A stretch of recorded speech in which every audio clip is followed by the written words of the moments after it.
গুৰুত্বপূৰ্ণ খবৰ আপোনালোকৰ বাবে লৈ অহাৰ চেষ্টা কৰিছো পঞ্চায়ত নিৰ্বাচন সময়মতে অনুষ্ঠিত নহল 2024 চনৰ 4 ফেব্ৰুৱাৰী তাৰিখে পঞ্চায়ত ভংগ কৰা হৈছিল কিন্তু এটা বছৰৰ ভিতৰতো এটা পঞ্চায়ত নিৰ্বাচন অনুষ্ঠিত কৰা নহল আৰু ইতিমধ্যে যদি পঞ্চায়ত নিৰ্বাচন এটা বছৰৰ ভিতৰত অনুষ্ঠিত নহয় তেতিয়া হলে কেন্দ্ৰীয় চৰকাৰ যিসমূহ পুঁজি থাকে পঞ্চায়তৰ বাবে সেই পঞ্চায়তৰ থকা পুঁজিসমূহ কেৱল পঞ্চায়তৰ মেম্বাৰহে ৰূপায়ণ কৰিব পাৰে গতিকে যদি এটা বছৰৰ ভিতৰত যদি নিয়ম অনুসৰি এটা বছৰৰ ভিতৰত যদি পঞ্চায়ত অনুষ্ঠিত নহয় নিৰ্বাচন অনুষ্ঠিত নহয় তেন্তে অধীৰ আগ্ৰহেৰে বাট চাই থকা গাঁও পঞ্চায়ত আঞ্চলিক পঞ্চায়ত জিলা পঞ্চায়তৰ প্ৰতিগৰাকী পৰিয়াল প্ৰতিটো পৰিয়ালৰ প্ৰতিগৰাকী লোকে যি অধীৰ আগ্ৰহেৰে বাট চাই আছে এই পঞ্চায়ত নিৰ্বাচন সন্দৰ্ভত গুৱাহাটী উচ্চ ন্যায়ালয়ৰ ইতিমধ্যে তাৰ বিচাৰ প্ৰক্ৰিয়া চলি আছে কালিৰ দিনটোত মুখ্যমন্ত্ৰী হিমন্ত বিশ্ব শৰ্মাৰ কৈছিলে যে পঞ্চায়ত নিৰ্বাচন যদি আজি ৰাতি 12 বজাৰ অৰ্থাৎ শুকুৰবাৰে ৰাতি 12 বজাৰ আগত যদি ভাৰ্ডিক নিদিয়ে ৰায়দান নিদিয়ে তেতিয়া হলে ফেব্ৰুৱাৰী মাহৰ 4 তাৰিখে সম্পূৰ্ণ এটা বছৰ সম্পূৰ্ণ হ'ব পঞ্চায়ত ভংগ হোৱা গতিকে এই ক্ষেত্ৰত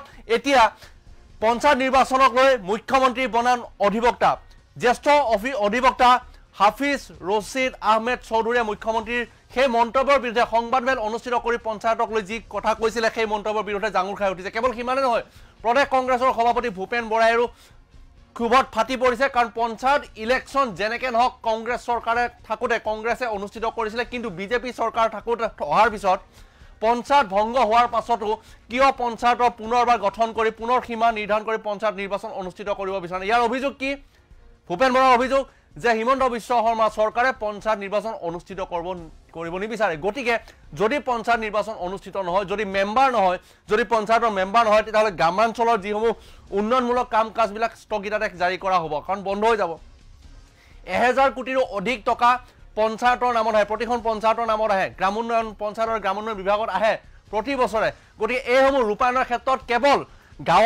গাঁও পঞ্চায়তৰ মেম্বাৰসকলহে এইসমূহ কামত তেওঁলোকে ৰূপায়ণ কৰিব পাৰিব গতিকে এয়া নাগৰিকৰ বাবে জনসাধাৰণৰ বাবে এটা চিন্তনীয় বিষয় এতিয়াও কিন্তু অনিশ্চয়তাত আছে পঞ্চায়ত নিৰ্বাচন কেতিয়া হ'ব যদি এতিয়া নহয় তেতিয়াহ'লে চলিত বিত্তীয় বৰ্ষত যদি পঞ্চায়ত নিৰ্বাচন অনুষ্ঠিত নহয় তেন্তে সকলো আঁচনিৰ টকা ঘূৰি যাব কেন্দ্ৰীয় চৰকাৰৰ সেই ৰাজভঁৰাললৈ গতিকে অসমলৈ অহা পঞ্চায়ত আৰু গ্ৰামোন্নয়ন বিভাগত অসমৰ বাবে অহা টকা সকলো ঘূৰি যাব তাকে লৈ যি ভাৰ্ডিক উচ্চ ন্যায়ালয় আৰু অসম চৰকাৰৰ যি দুইটা ভাষ্য বা দুইটা ভাষ্যৰ ক্ষেত্ৰত মুখ্যমন্ত্ৰীয়ে নিজে ৰায়দান দিছে বুলি কৈছে যেতিয়ালৈকে উচ্চ ন্যায়ালয়ৰ ৰায়দান নিদিয়ালৈকে মুখ্যমন্ত্ৰীয়ে কেনেকৈ ৰায়দান দিব পাৰে বুলি ভূপেন বৰাই কৈছে আমি সবিশেষ লৈ আহিবলৈ চেষ্টা কৰিম হাফিজ আহমেদ চৌধুৰীয়ে কি মন্তব্য কৰিছে সেয়াও জনাবলৈ চেষ্টা কৰিম সময়মতে পঞ্চায়ত নিৰ্বাচন অনুষ্ঠিত নহল দৰ্শকসকল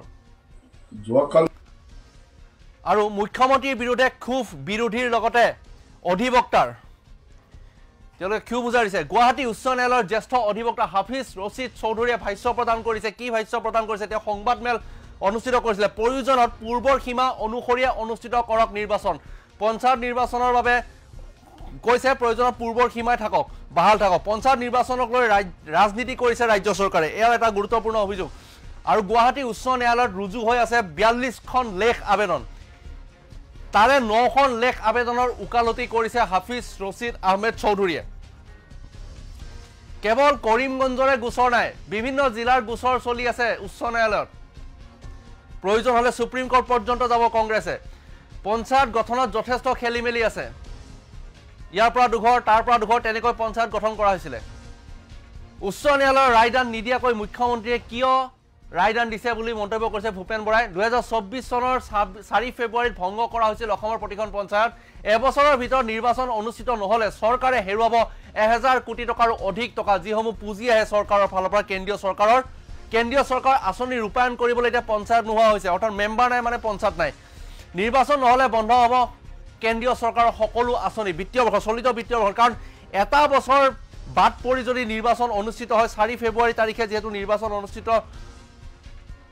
হোৱাক লৈ যি 4 ফেব্ৰুৱাৰী তাৰিখে নিৰ্ধাৰণ হৈছে যে এবছৰ হ'ব 4 ফেব্ৰুৱাৰী তাৰিখে 2024 চনৰ 4 ফেব্ৰুৱাৰীত অসম চৰকাৰে এখন জাননী যোগে পঞ্চায়তসমূহ ভংগ কৰিছিলে কিন্তু সেই পঞ্চায়ত ভংগ হোৱা আজি এটা বছৰ সম্পূৰ্ণ হ'বলৈ গৈ আছে আৰু ফেব্ৰুৱাৰী মাহত মেট্ৰিক পৰীক্ষা হাই ছেকেণ্ডাৰী পৰীক্ষা আহি আছে গতিকে হাই ছেকেণ্ডাৰী পৰীক্ষা চলি থকাৰ মাজত পঞ্চায়ত নিৰ্বাচন অনুষ্ঠিত কৰাৰ অসুবিধা হয় এয়া মুখ্যমন্ত্ৰীগৰাকীয়ে কৈছে কাৰণ এটা মাহ সময় লাগে যেতিয়া ৰায়দান দিব হাইকোৰ্টে ৰায়দান দিলেও পঞ্চায়ত নিৰ্বাচন অনুষ্ঠিত কৰক বুলি নিৰ্দেশনা দিলেও যে এমাহ সময় লাগিব এয়া মুখ্যমন্ত্ৰীগৰাকীয়ে নিজে স্পষ্ট কৰি দিছে কিন্তু তাক লৈ কিন্তু সুপ্ৰিম কোৰ্টৰ দ্বাৰস্থ হোৱাৰো এতিয়া মন্তব্য প্ৰদান কৰিছে ভূপেন বৰা আমি ধাৰাবাহিকভাৱে আপুনি আপোনালোকে এডভোকেটৰ বাইট হাফিজ ৰছিদ চৌধুৰীৰ মন্তব্য আৰু ভূপেন বৰাৰ মন্তব্য একাধিক্ৰমে আপোনালোকক শুনাই লৈছো। যোৱাকালি চিফ মিনিষ্টাৰে মহোদয়ে এটা কথা ক'লে যে গোটেই অনলি কৰিমগঞ্জৰ 19টা গাঁও পঞ্চায়ত বাকী বাদ দিয়া কোনো কেছ পোৱা নাই, তেনেকৈ এটা ইম্প্ৰেশ্যনটো দিলে। আৰু মই প্ৰথম ধন্যবাদ দিব বিচাৰিম চিফ মিনিষ্টাৰক। কৰিমগঞ্জৰ নামটো যে লৈছে, তেওঁ নিজে কৰিমগঞ্জৰ নামটো শ্ৰীভূমি কৰিছে, যিহেতু গোটেই মানুহৰ আপত্তি আছিল। কিন্তু কালি তেওঁ কৰিমগঞ্জৰ নামটো লৈছে, সেইটো কাৰণে মই ধন্যবাদ জ্ঞাপন কৰিছোঁ যে কৰিমগঞ্জৰ যে সত্য যে নামটো আছিল, বেলেগ নাম দিছিল, এইটো তেওঁ নিজে উপলব্ধ কৰি যোৱাকালি কৰিমগঞ্জ বাগৰা কৰিমগঞ্জটো কৰিছে। সেইকাৰণে প্ৰথম ধন্যবাদ দিব বিচাৰিছোঁ চিফ মিনিষ্টাৰক কৰিমগঞ্জ নামটো লোৱাৰ কাৰণে। ছেকেণ্ড কথা যে হ'ল, মই কংগ্ৰেছ হিচাপে কেছটো কৰা নাই। আপোনালোকে জানে যে মই প্ৰায় 50 বছৰ, প্ৰায় 50 ইয়াৰ্ছ হৈ যাব মই প্ৰেক্টিছ কৰোঁ। মই প্ৰেক্টিছ কৰিছোঁ, মই বিজেপিও কেছ কৰোঁ, কংগ্ৰেছক। আমি হ'লেও এটা প্ৰফেশ্যনেল, আমাৰ এটা প্ৰফেশ্যন। এইটো যি মানুহ আহিব, যি ধৰণৰ কেছ আমাক দিব, আমি তেওঁলোকৰ কাৰণে ডিফেণ্ড কৰাৰ কাৰণে আমি কেছ ল'ব পাৰোঁ। এইটো আমাৰ প্ৰফেশ্যনেল এথিক্স। ইয়াতে যিবোৰ কেছ হৈছে, আমি কংগ্ৰেছ হিচাপে কেছ কৰা নাই। মই কংগ্ৰেছৰ কেণ্ডিডেট আছিলোঁ, ন' ডাউট। মই কংগ্ৰেছৰ সক্ৰিয় মেম্বাৰ, সেইটো ন' ডাউট।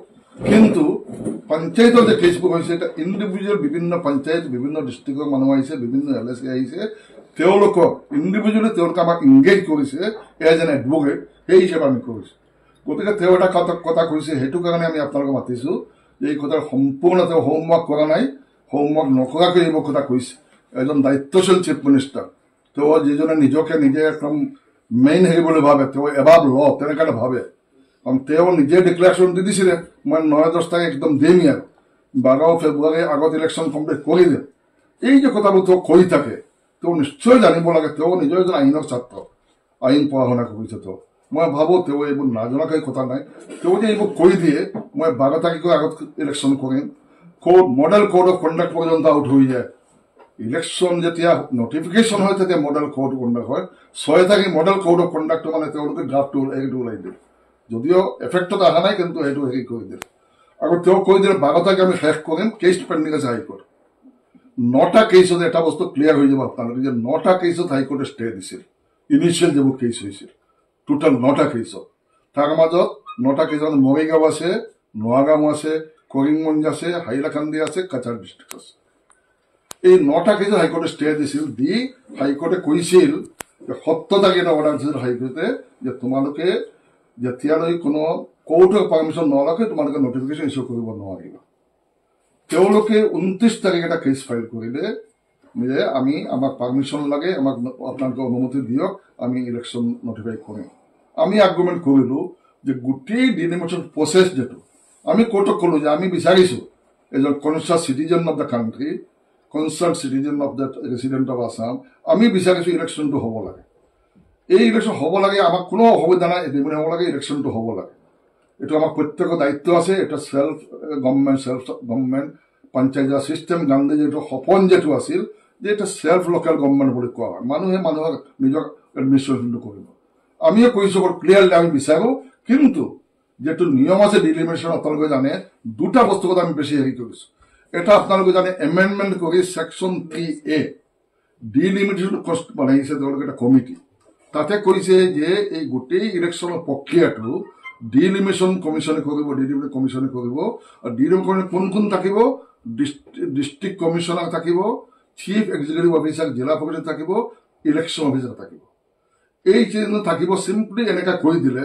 এইটো নিয়ম হৈছে এই বস্তুটো প্ৰত্যেক ডিষ্ট্ৰিক্টত এটা নটিফিকেশ্যন দি ক'ব লাগিছিল যে আমি আজি কৰিমগঞ্জ ডিষ্ট্ৰিক্টত আমি অমুক এইটো দি আমি কমিটি বনালোঁ। এইটো কৰা নাই।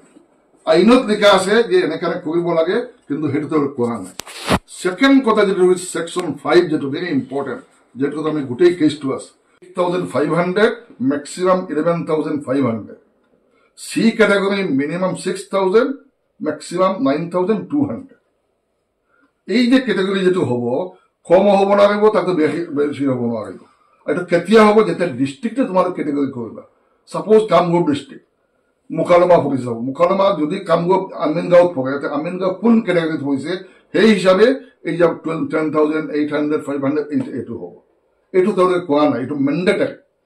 সেইকাৰণে আমি কৈছোঁ যে তুমি, আৰু SOP যিটো দিছে তেওঁলোকে, SOPটো লিখা আছে কনষ্টিটিউশ্যনত লিখা আছে যে তোমালোকে পপুলেশ্যন ৱাইজ এজ ফাৰ এজ প্ৰেক্টিকেবল সমান হ'ব লাগে বা মোটামুটি এটা ঠিক হ'ব লাগে।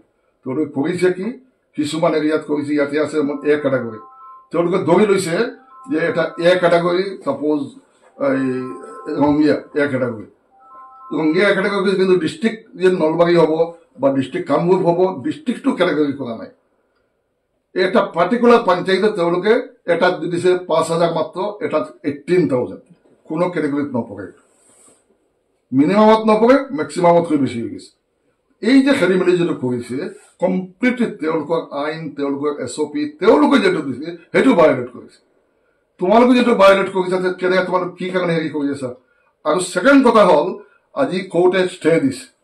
ষ্টে দিছে কেতিয়া, 17 অক্টোবৰ, এই নৱেম্বৰ, 17 নৱেম্বৰ দি কেছটো ফিক্স কৰিছিল। কিমান তাৰিখ, 17 ডিচেম্বৰ ফিক্স কৰিছিল। ফিক্স কৰি 9 তাৰিখ ফিক্স কৰিলে নেক্সট হিয়াৰিংটো হ'ব নাই, তাৰ আগলৈ দিছে ষ্টে, মানে নটিফিকেশ্যন মানে কৰিব নোৱাৰিব। আইনত লিখা আছে কি, এই পঞ্চায়ত এক্টত লিখা আছে, কনষ্টিটিউশ্যনত লিখা আছে যে শেষ হোৱাৰ আগত, পঞ্চায়ত টাৰ্মটো শেষ হোৱাৰ 6 মাহ আগত তোমালোকে ইলেকশ্যন কমপ্লিট কৰিব লাগে। যোৱা পঞ্চায়তো শেষ হৈছে ফেব্ৰুৱাৰী মাহত, ফেব্ৰুৱাৰী 24, তাৰ মানে ফেব্ৰুৱাৰীত 6 মাহ আগত তেওঁলোকে শেষ কৰিব লাগিছিল। কিয় কৰা নাই, কোনোতো অসুবিধা নাছিল, কোনো ইলেকশ্যন নাছিল, কোনো একো নাছিল, কোনো ফ্লাড নাছিল, একো নাছিল। যোৱা ফেব্ৰুৱাৰী আগত 6 মাহ আগতে ইলেকশ্যন কৰিব পাৰিলেহেঁতেন। হঠাৎ আহি লগতে কৈছে এভৰি মমেণ্ট ইজ ইম্পৰ্টেণ্ট। আমাৰ মানে যিহেতু এডভোকেট জেনেৰেল তেওঁ ছাবমিশ্যন দিলে যে আমাক crucial, every moment is crucial. After 1 ইয়াৰ তুমি জাগিছা, 1 ইয়াৰ, প্ৰায় 1 ইয়াৰ তোমালোকে ধৰি থাকিলা, হঠাৎ কৈছা আমাৰ এভৰি মমেণ্ট ইজ ইম্পৰ্টেণ্ট। কাৰণটো কি, কাৰণ তোমালোকে ডিলিমিটেশ্যন এনেকুৱা বনাইছা, ডিলিমিট এক্সাৰচাইজটো, যে এটা পলিটিকেল, কমপ্লিটলি পলিটিকেলি মটিভেশ্যন হেৰি কৰি তোমালোকে হেৰি বনাইছে, আৰু পিয়ৰলি একটা কমিউনেল কালাৰ দি বস্তুটো কৰি দিছে। এটা জেগাত এটা হেৰি ৱাৰ্ড অফ মেম্বাৰ 21, এটা জেগাত 1600, 1500 ৱাৰ্ড অফ, হাজবেণ্ডৰ নাম এক ৱাৰ্ড অফ, ৱাইফৰ নাম বেলেগ ৱাৰ্ড অফ। আজি মিষ্টাৰ এ ইলেকশ্যন কৰিব বিচাৰিছে এইটো কনষ্টিটিউশ্যন গাঁও পঞ্চায়তত ৱাৰ্ড অফ, তাৰ নামটো বেলেগ জেগাত দি দিছে। আৰু গোটেই অফিচত আমি যিটো গাঁও লেভেলত যিটো খবৰ পাইছোঁ, বিজেপিৰ মানুহ, RSSৰ মানুহ অফিচত বহি তেওঁলোকে ইচ্ছা কৰে, অফিচাৰ কোনো ধৰণৰ তেওঁলোকৰ কোনো শ্বেয়াৰ নাছিল, ইচ্ছা কৰি তেওঁলোকে অমুকৰ নাম ইয়াত দিব লাগে, যিহেতু এই ইলেকশ্যন ইয়াতে কৰি জিকি যাব, তেওঁৰ নামটো সেই তাতে পলাই দিয়ে, তাত জিকিব নোৱাৰে। এনেকুৱা চিৰিজ অফ ইৰেগুলাৰিটিজ ইলিগেলেট কৰিছে। এই বস্তু যদি আমি কোৰ্টত দিলোঁ, কোৰ্ট আমাক বৰ্তমানে ভাৰতবৰ্ষত একমাত্ৰ কোৰ্টে আমাক বঢ়ায়। কোৰ্টে একমাত্ৰ এটা ইণ্ডিপেণ্ডেণ্ট এটা ফৰাম, এটা ইনষ্টিটিউশ্যন, যেটা 3টাৰ মাজত একমাত্ৰ জুডিচিয়াৰী যেটো আছে, জুডিচিয়াৰী আমাৰ বিশ্বাস আছে। আৰু এই জুডিচিয়াৰী শুনিছে, যিমান ধৰণে শুনিব লাগে আৰ্গুমেণ্ট আমাক শুনিছে, তেওঁলোকেও শুনিছে, শুনি এটা সুস্থিৰভাৱে এটা অৰ্ডাৰ দিব। কালি চিফ মিনিষ্টাৰ তুমি 8:45, 3:30 আমাৰ কেছটো শেষ হৈছে, 3:45 কোৰ্ট উঠিছে। উঠাৰ সময়ত কোৰ্টে কৈছে আমি অৰ্ডাৰটো চেম্বাৰত গৈ আমি ডিক্টেশ্যন দিম। কোৰ্টে এইটো কোৱা নাই, মই আজি দিম, কালি দিম, পৰহি দিম। তেওঁলোকে তেতিয়া বহি আছে যে কোৰ্টে এটা অৰ্ডাৰ দিবই, আজি 12টাৰ আগত অৰ্ডাৰ দিব, নিদিলে আমি এতিয়া ইলেকশ্যন নকৰিম। কেবিনেট বহি গৈছে, মানে তেওঁলোক চব ৰেডি, মানে কৰিবই আৰু। এইটোতো তেওঁলোকে বুজা নাই যে কোৰ্ট বেলেগটো বেলেগ বস্তু। আজি কোৰ্টে দেখাই দিলে কোৰ্ট ডাঙৰ হয় না চিফ মিনিষ্টাৰ ডাঙৰ হয়। কালি তেওঁ যে বক্তব্য দিলে, এইটো নাথিং বাট ইচ্ছা কৰি তেওঁলোকে বিচাৰিছে ইনফ্লুৱেঞ্চ কৰিব পাৰে কোৰ্টত, কিন্তু কৰিব নোৱাৰে। আমাৰ ভাৰতবৰ্ষৰ কোৰ্টবোৰ এনেকুৱা নহয়, আমাৰ জাজবোৰ এনেকুৱা নহয়। তেওঁলোকে ইণ্ডিপেণ্ডেঞ্চ জেগা তেওঁলোকে বুজি নাপায় কোনে কি কেছ কৰিছে, কোন পাৰ্টিৰ হয়, কি হয়। তেওঁলোকে আইনৰ কথাটো হয়। আমি যেতিয়া আইনৰ কথাটো কওঁ, মোৰ লগত আমাৰ কল্যাণ পাঠক এজন চিনিয়ৰ এডভোকেট আছে, তো এডভোকেট জেনেৰেল আছে, আগত মিজোৰামত এডিশ্যনেল চলিচিটাৰ জেনেৰেল আছে, তেওঁ আৰ্গুমেণ্ট কৰিছে, বহুত আৰ্গুমেণ্ট, পিয়ৰলি ল পইণ্টৰ মতে আমি আৰ্গুমেণ্ট কৰোঁ। আমি সদায় লটো কোৰ্টৰ সন্মুখত আমি পেছ কৰোঁ। কোৰ্টে চালি জাৰি চাব, ছাপ'জ কোৰ্টে দিলে আমাক এগেইনষ্টত গ'ল, ছাপ'জ আমি হাই ডিভিজন বেঞ্চত যাব পাৰিম, আমি সুপ্ৰিম কোৰ্টত যাব পাৰিম, এইটো আমাৰ অপশ্যন। ছাপ'জ তেওঁলোকে এগেইনষ্টত গ'ল, তেওঁলোকেও যাব পাৰে, হায়াৰ বেঞ্চত যাব পাৰে তেওঁলোক। এইটোতো লিগেল প্ৰক্ৰিয়া, এইটো মইতো ডিক্টেশ্যন দিব নোৱাৰিম যে কোৰ্টে মই ফেভাৰত দিব নাই এগেইনষ্টত। কনফ্লিক্ট অফ ইণ্টাৰেষ্ট নিশ্চয়, আপুনি ইফালে পঞ্চায়ত ইলেকশ্যনো বিচাৰি থকাৰ কথা কয়, ইফালে আকৌ বন্ধ কৰিবৰ কাৰণে কেছো দিছে। আমি কি কাৰণে কেছটো দিলোঁ, আপুনি ভুল আপুনি ক'লে যে ভাত খাবলৈ হ'লে গোটেই বস্তুটো হেৰি কৰিব নালাগে। সব বস্তু বেয়া থাকে অৰিজিনেল যদি দেখা যায় হেৰিৰ পৰা লৈ আহিছে সব বস্তু আপুনি খাব নাকি এখন এইটো গোটেই খোৱাটো আপুনি হেৰি কৰি দিব নহয় গোটেই বস্তুটো বেয়া কৰি দিব নহয় আপুনি মেইন ফাউণ্ডেশ্যনটো নাই আপোনাৰ ঘৰৰ ফাউণ্ডেশ্যনটো যদি বেয়া হৈ যায় এভৰিথিং উইল গ এইটো এতিয়া কি হয় ফাৰ্ষ্ট এইটো হেৰি ডিলিমিটেড হ'ল নেকি এইটো 21 জন এটা ৱাৰ্ড বনাইছে 21 জন 21 এটা জেগাত 300 এটা জেগাত 1600 এইটোতো কমন কথা এইটো মই উকিল নালাগে কমন মানে আপোনালোকে বেছি বুজি পাব আপোনালোকে যথেষ্ট হেৰি এইবোৰ ডিল কৰি আছে আমি উকিল সাধাৰণ মানুহে বুজি পাব এইটো অন্যায় হৈছে ইলিগেল হৈছে এছঅপি ভায়োলেট হৈছে চিম্পল কথা হ'ল যে ডিলিমিটেশ্যনটো ঠিক কৰি অলপ সময় লৈ ইলেকশ্যনটো কোনো অসুবিধা নাই লেট দেম ইমাৰ্জেঞ্চি ৱাইজ কৰি লওক তেওঁলোকে কালি পুৱা লগে কৰি এক মাহ শেষ কৰি ইলেকশ্যন কৰক আমি ৱেলকাম কৰিম যিমান সোনকালে আমি বিচাৰিছো ইলেকশ্যনটো সোনকালে হ'ব লাগে কেছটো অকলে কৰিমগঞ্জ হোৱা নাই তেওঁ ভাবিছে মই কৰিমগঞ্জৰ কেণ্ডিডেট আছিলো আৰু মই বোধহয় 19টা পঞ্চায়ত কৰি বাকী কোনো জেগাত কেছ হোৱা নাই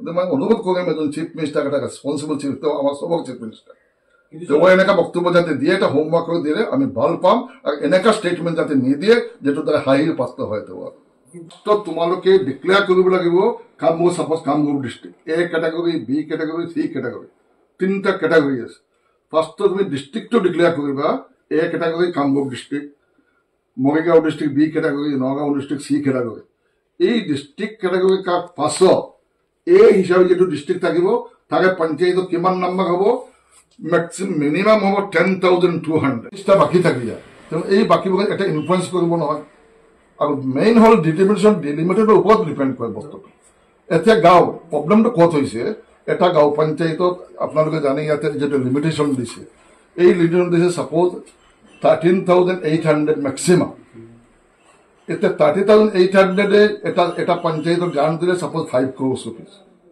তাতে 15,000 মানুহ আছে 5 crores পাব য'ত 5,000 দিছে 2,000 দিছে ছেইম 5,000 পাব তাতে এজ এ ৰিজাল্ট মানুহ ডিছকাউণ্ট হৈ আছে না নাই 15,000 5 crore পাব আৰু 2,000 5 crore পাব এই বস্তু এই যে খেলি মেলি কৰিছে কমপ্লিটলি পাব্লিকৰ ইণ্টাৰেষ্টৰ এগেইনষ্ট হৈছে এটা পলিটিকেল ইণ্টাৰেষ্টৰ বস্তু কৰা হৈছে আমি বিচাৰিছো তোমালোকে যিটো আইন আছে তোমালোকে যে এছঅপি দিছা তোমালোকে দিছা আমি দিয়া নাই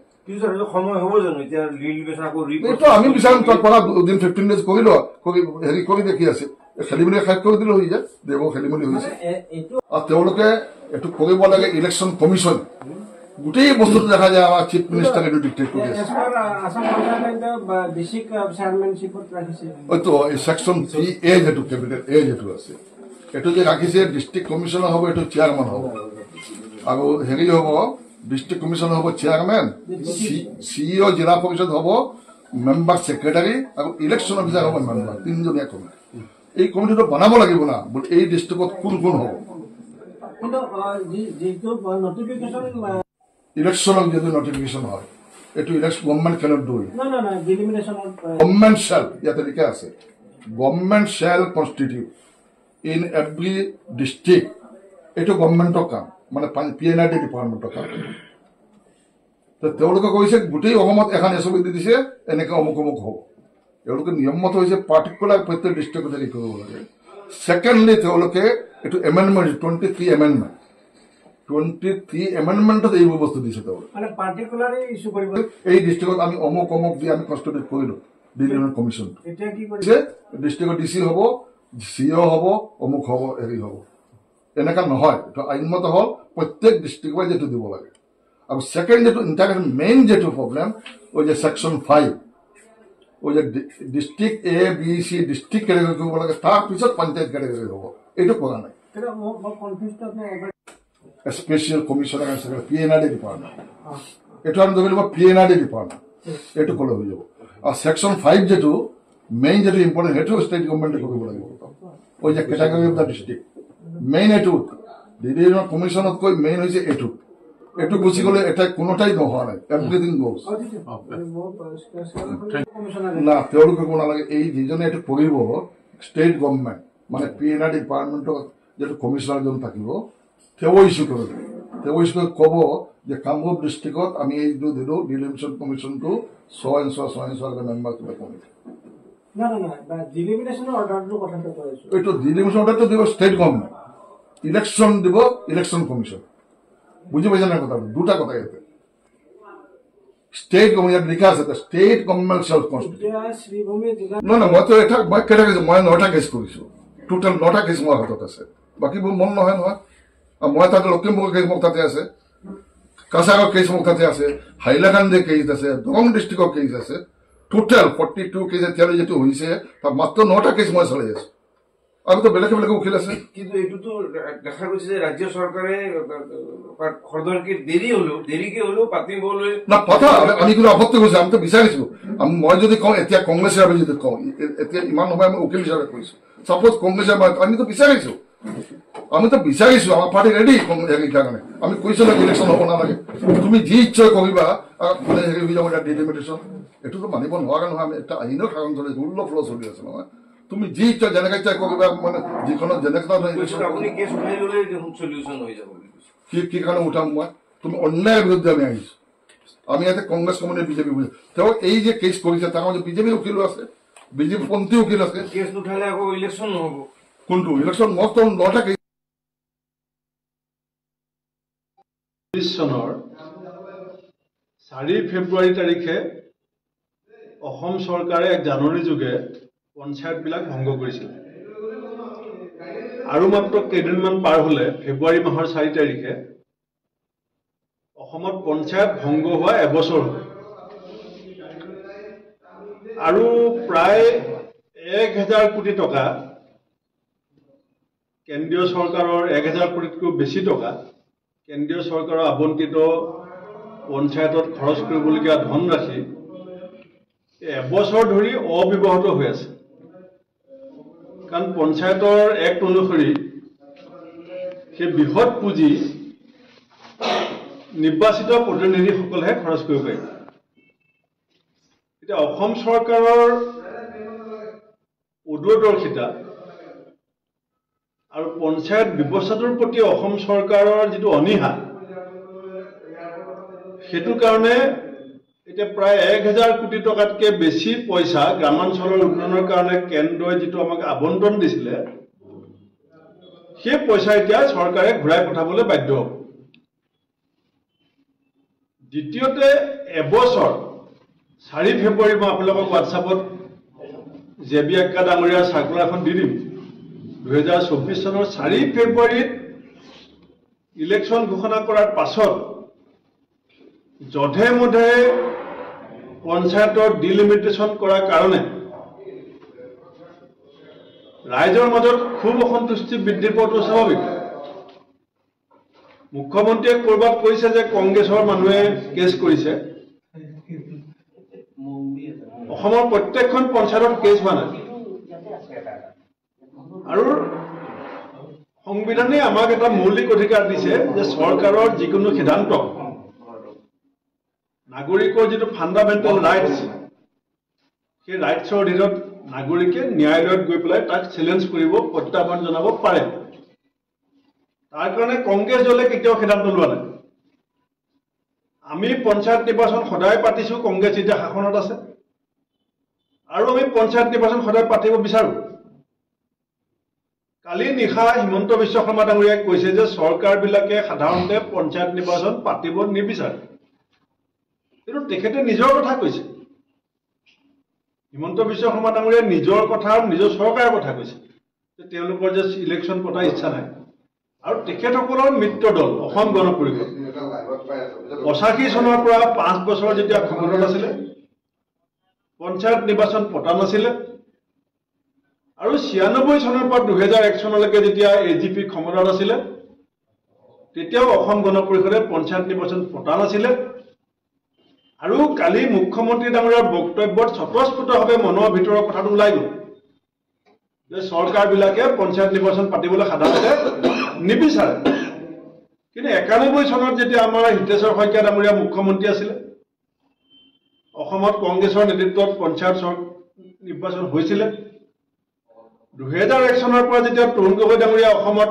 কংগ্ৰেছৰ মুখ্যমন্ত্ৰী আছিলে আমি পঞ্চায়ত নিৰ্বাচন অসমত অনুষ্ঠিত কৰিছোঁ প্ৰথম কথা হৈছে ন্যায়ালয়ে কালি মই জনামতে বিচাৰপতিগৰাকীয়ে তেওঁৰ ষ্টেটমেণ্টটো ইতিমধ্যে দিছে ইচ্ছা কৰিলে সেইটো চহী কৰি পেলাই ৱেবছাইটৰ জৰিয়তে তেওঁ ৰায়দানটো ঘোষণা কৰিব পাৰে।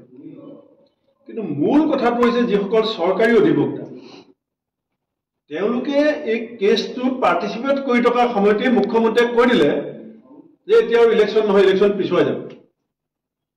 তাৰমানে অধিবক্তাসকলক কোৰ্টৰ ভিতৰত থাকোঁতে মুখ্যমন্ত্ৰীয়ে খবৰ দিছে নে নাই যে মই ইলেকশ্যন বিচৰা নাই, আপোনালোকে কোৰ্ট কেছটো জিকিব নালাগে, ইলেকশ্যন আজি ঘোষণা।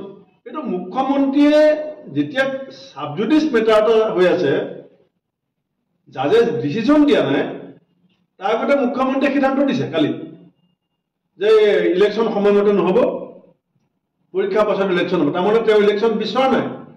কেলে অবৈধ কয়লা খনিত 20-25 জন শ্ৰমিকৰ মৃতদেহ সোমাই আছে, গোটেই অসমৰ মানুহে চকু পানী টুকি আছে। অবৈধ কয়লা খননৰ সম্পৰ্কত মানুহৰ নতুন প্ৰজন্মৰ খুব চুলি থিয় হৈ আছে। গতিকে হিমন্ত বিশ্ব শৰ্মা ডাঙৰীয়াই গম পাইছে যে জনপ্ৰিয়তা বিজেপিৰ যিধৰণে হ্ৰাস পাইছে, ধনবল বাহুবলেৰে যে পঞ্চায়ত জিকিব নোৱাৰিব, সেই ভয়ত ত্ৰস্তমান হৈ কোৰ্টৰ ভাৰ্ডিক অহাৰ আগতেই তেওঁ ইলেকশ্যন পিছুৱাই দিয়াৰ সিদ্ধান্ত লৈছে। আমি নকওঁ পৰীক্ষা পিছুৱাব লাগে বুলি, মোৰ ল'ৰাই পৰীক্ষা দিব। আমি পৰীক্ষা পিছুৱা, পৰীক্ষাত অসুবিধা হোৱা কথাবিলাক আমি কেতিয়াও ভাবিব নোৱাৰোঁ, কাৰণ আমাৰ ভৱিষ্যত প্ৰজন্মক লৈ পেলাই আমি ৰাজনীতিৰ দৰকাৰলৈ ছেক্ৰিফাইচ কৰিম। কিন্তু এবছৰ হ'ল মোৰ কথাটো হৈছে 2024 চনৰ 4 ফেব্ৰুৱাৰীৰ পৰা এতিয়া 12 মাহ চলি আছে। অহা 4 ফেব্ৰুৱাৰীত এবছৰ হ'ব। এবছৰ লাগে নেকি চৰকাৰখনক এখন পঞ্চায়ত নিৰ্বাচন অনুষ্ঠিত কৰিবৰ কাৰণে? এবছৰ কি হিমন্ত বিশ্ব শৰ্মা ডাঙৰীয়াৰ কাৰণে কম সময় নেকি? তেওঁতো নিজকে গতিশীল ব্যক্তি বুলি কয়। চাৰিওফালে প্ৰচাৰ চলাই গতিশীল মুখ্যমন্ত্ৰীয়ে এবছৰত পঞ্চায়ত নিৰ্বাচনটো গত লগাব কিয় নোৱাৰে? সেইটো আমাৰ প্ৰশ্ন। এতিয়া 24